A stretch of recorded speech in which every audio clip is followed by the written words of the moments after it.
Good afternoon, children. Welcome back to my channel.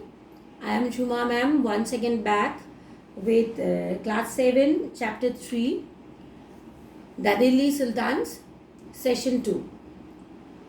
I am extremely sorry that after almost 1 week later, I am uploading my video regarding this topic. As you know, from last week itself, we are facing a lot of problem for uploading the videos, so that I am late. The previous session I referred about this chapter. We will go with uh, the detailed discussion. We already have started with this session.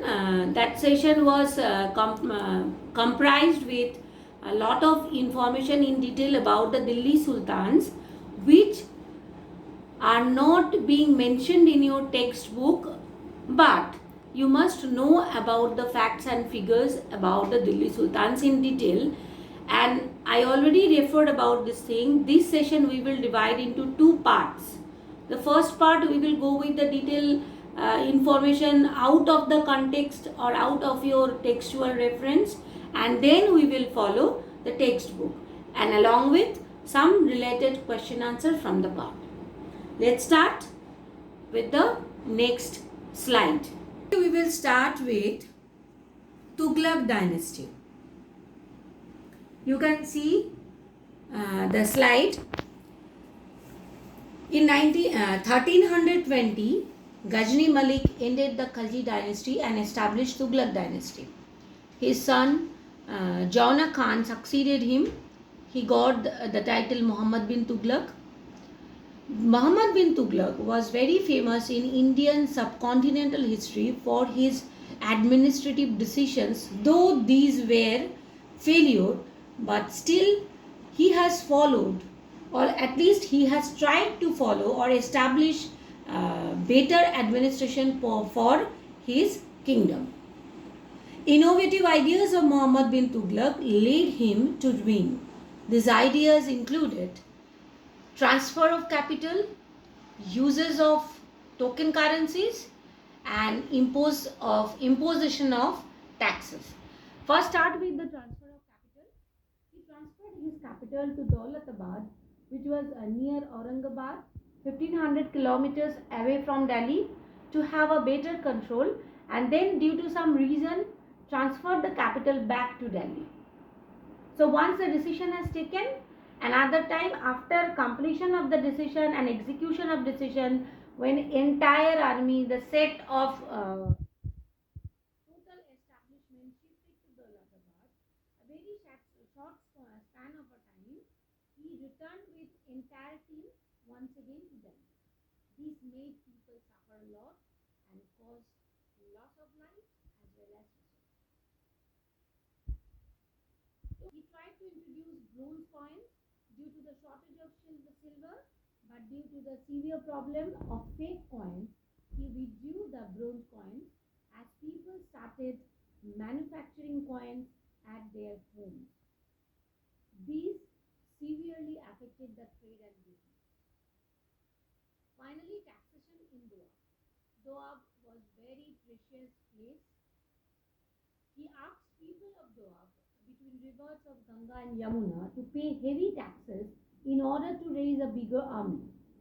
But unfortunately, at the same time, a severe famine occurred in this region. So, the cultivators were not in a position to pay taxes. However, Sultan's officers still insisted them to pay taxes. So, Sultan decided to give them loans, seeds, and dig wells. People used the loans to meet their needs. As a result, the whole scheme failed, resulting in heavy loss. All these decisions taken by Muhammad bin Tughlaq that actually affected a lot the royal treasury. It has emptied, and that was the greatest challenge in front of the kingdom.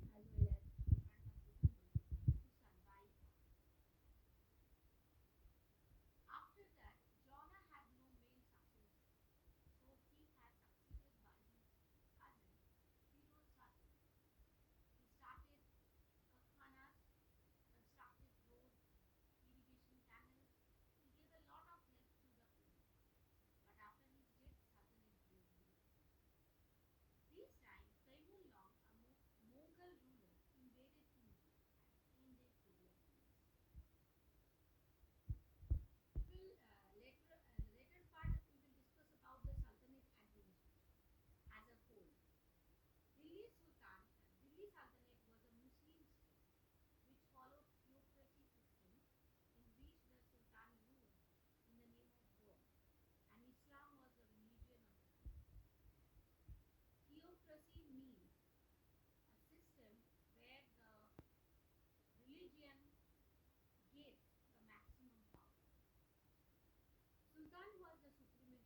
referred as a wazir, supervised all the other ministers.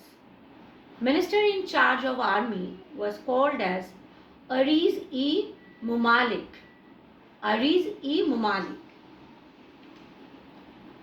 Provincial administration, the most important part. Any of the kingdom, provincial administration is the most important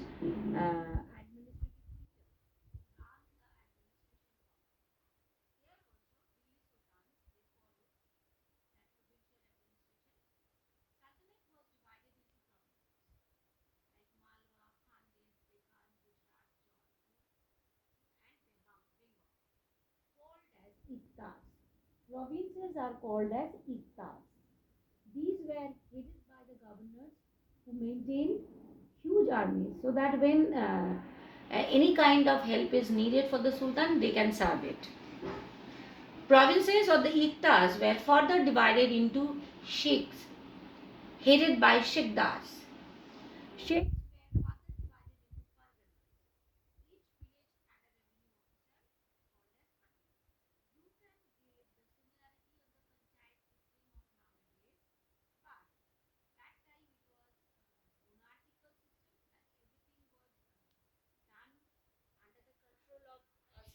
power can elect their candidates, as well as government can appoint government employee to look after the matter. Sources of revenue, another important part to run the administration, that included different taxes which has been collected from the common people. First of all, land tax, 1/10 of total produce. It is a major source. Booty captured during the time of plunder, the regional territory or other kingdoms. Grazing tax, import tax through the trade and commerce, house tax, and the most interesting part is as zakat for Muslims and poll tax called as jizya that was collected from the non-Muslims.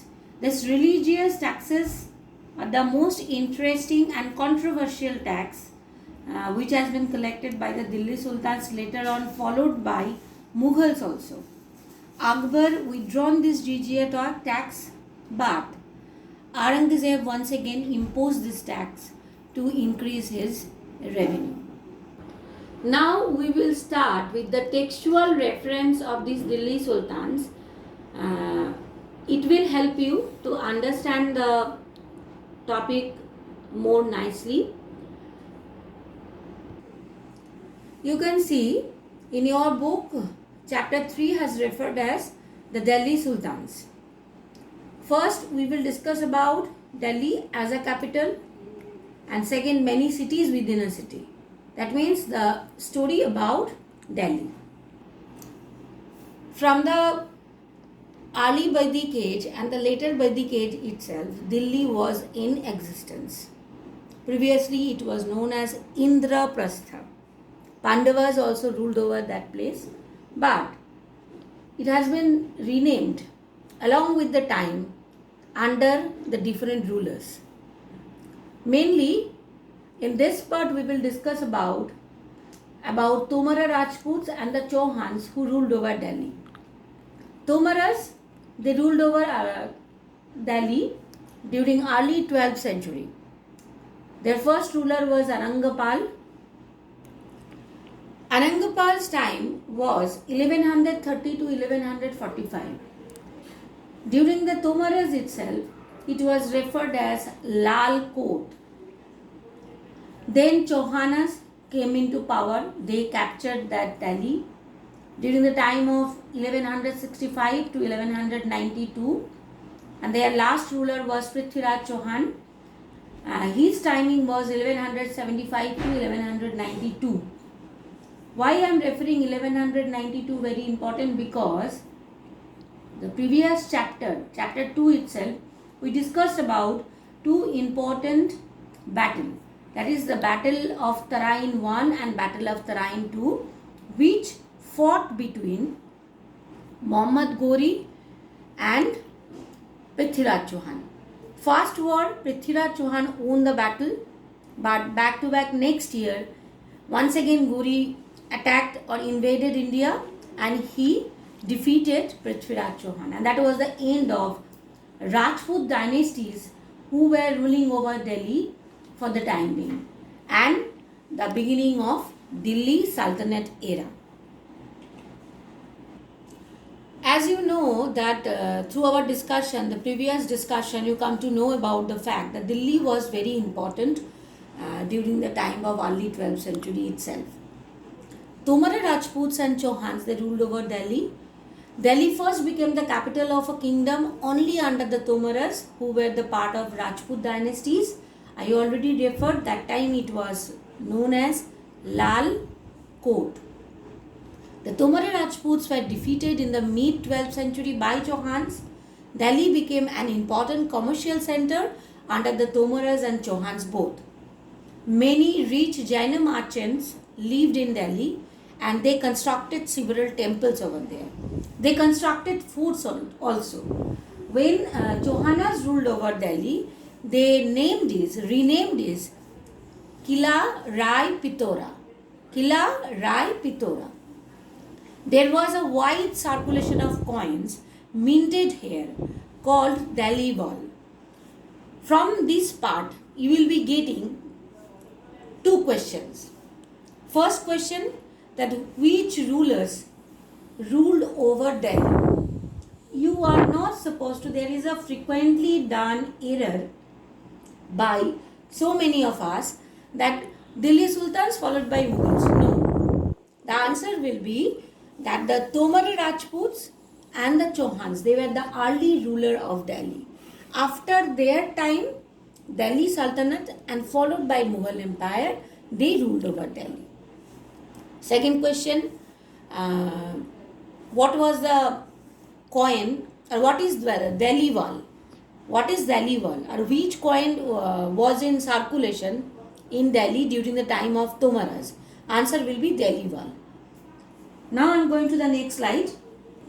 Here you can see the Delhi Sultanate. It has always been referred by the major five Delhi Muslim, refers to five Muslim kingdoms or the dynasties which were based mostly in Delhi for 320 years. The timing is 1206 to 1526. The Delhi Sultans built many cities in the area that is known today as Delhi. Some of them are Delhi-e-Khuna, Jahanpana, Siri, Firozabad, and so on. When we are discussing about this Delhi Sultanate in detail with the reference of text, here you will be getting another question, that what are the five major Delhi Sultanates or the rulers who ruled over Delhi? So your answer will be, there are five Muslim kingdoms or dynasties who were ruled over Delhi. This will be the answer, the Slave dynasty followed by Khilji, Tughlaq, Sayyid and Lodi. So this is your next question, that which dynasties ruled, Delhi Sultans ruled over as Delhi Sultanate. So your answer will be this one. You can see the map, the areas which were controlled by different Delhi Sultans during their time. First one is Mamluk dynasty, that is 1206 to 1290. Second one is the Khilji dynasty, 1290 to 1320. And after that, Tughlaq dynasty, 1320 to 1414. And finally, the Lodi dynasty, 1451 to 1526. You can see the map carefully and it will be very easily, you will able to understand very easily that the area conquered or the controlled by different Delhi Sultans during their different dynasties, that are different. The first map is showing you the northeastern part as well as some northwestern part. Then the second map is showing you the entire northwestern part as well as little bit portion of northeastern part. The most interesting and the most powerful session during the time of Delhi Sultanate, that was during the time of Tughlaq dynasty. Almost entire Indian subcontinent or you can say the most of the area of India that was being conquered or annexed by Tughlaq rulers. And finally, Lodi dynasty, there is a very small area. That means Delhi Sultanate already has started losing their control over their territories. So that's it from today's session. We will continue next of the part from the text during my next video. The question I have referred, I once again recapitulate. I want to recapitulate once again. First question, that name the famous Delhi sultans who ruled over Delhi. That will be the question number 1. Question number 2, which early rulers ruled over Delhi? The answer will be Tomar Rajput followed by Prithviraj Chauhan or the Chauhans. What was the Aliwal? That will be the third question. And this map is also important. The same map has given in your book as a whole. You will go through the map properly. And one homework I am giving. That homework is based on chart. What you have to do, you need to take one page, or you can write it in your history copy itself. You prepare one timeline of Delhi Sultans according to the time. You can get help from YouTube or any of the informative sites which are easily available. So hope so. This session will help you to understand the content nicely. I will see you during next session. Till then, stay happy and stay tuned.